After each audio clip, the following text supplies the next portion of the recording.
तो फ्रेंड्स, आज थी नाग पंचमी। नाग पंचमी की आप सबको बहुत बहुत शुभकामनाएं। नाग पंचमी में हमारे यहाँ क्या होता है वो आप लोगों को हम बताते हैं। सुबह उठ के सबसे पहले तो हमने नहाया धोया और साफ़ सफाई की। इसके बाद खाना बनाना शुरू किया। खाने में मैंने पहले बनाए थे ब्रेड पकौड़ा। ब्रेड पकौड़ा मैंने बनाए क्योंकि सभी को ब्रेकफास्ट में भी खाना था कुछ, तो मैंने ब्रेड पकौड़ा बनाया अच्छे से। इस तरह मैंने पूरा साबुत ब्रेड को बनाया। इसको मैंने बाद में कट किया।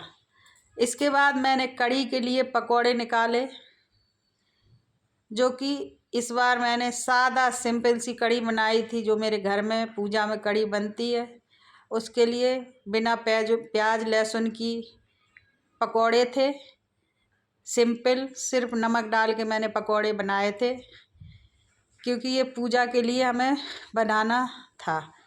हमारे यहाँ नाग पंचमी में कढ़ी चावल रोटी सब्जी यही कच्चा खाना बनता है। इसी से नाग देवता और घर के भगवान को भोग लगाया जाता है।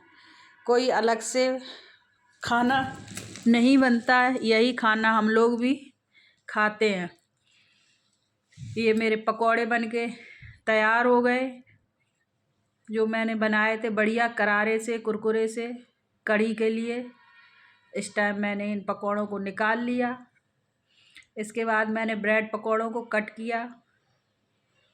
देखिए पकौड़े कितने अच्छे अंदर से बने थे, एकदम सादा सिंपल बेसन घोला था, ऊपर से बढ़िया क्रिस्पी, अंदर से एकदम सॉफ्ट थे पकौड़े मेरे।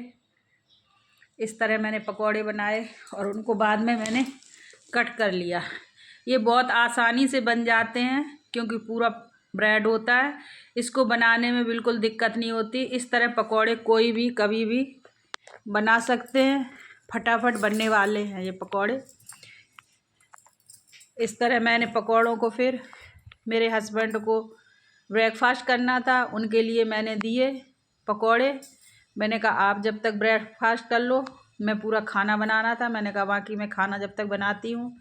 टाइम हो गया था, 9-10 बज रहे थे सुबह के। तो उन्होंने कहा लाओ मैं चाय के साथ पकौड़ा खा लेता हूँ, क्योंकि उनको सॉस पसंद नहीं है, इसलिए वो सॉस खाना पसंद नहीं करते हैं।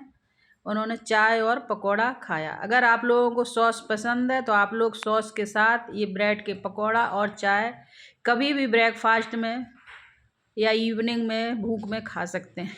इधर मेरी कढ़ी पक रही थी, मैंने कढ़ी छौंक दी थी। साथ में मैंने चावल भी साफ़ करके रख दिए थे, कुकर में पकने लगे थे। कढ़ी मेरी देखो कितने अच्छे से पक रही थी एकदम। हमारे यहाँ बोलते हैं कढ़ी को जितना पकाते हैं उतनी अच्छी बनती है।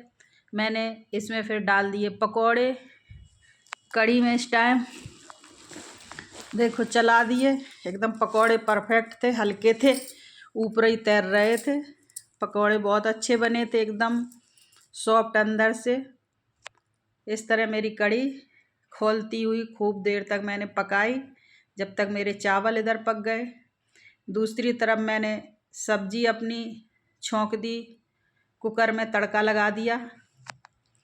तो दूसरी तरफ मेरे तीनों चूल्हा मेरे जल रहे थे, एक में चावल, एक में कढ़ी और एक में मैंने सब्जी रखी थी।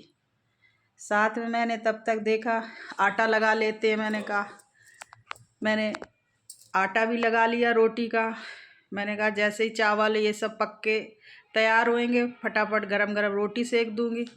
मेरी कढ़ी बन के तैयार हो गई थी। फिर मैंने प्लेट लगाई, मेरा खाना बन गया था। सबसे पहले मैंने रखी कढ़ी, कढ़ी के बाद मैंने रखी सब्जी, सब्जी के बाद मैंने रखे चावल, चावल के बाद मैंने रखी खीर, मैंने खीर भी बनाई थी, और साथ में रखी रोटी, सलाद में खीरा और बीट रूट।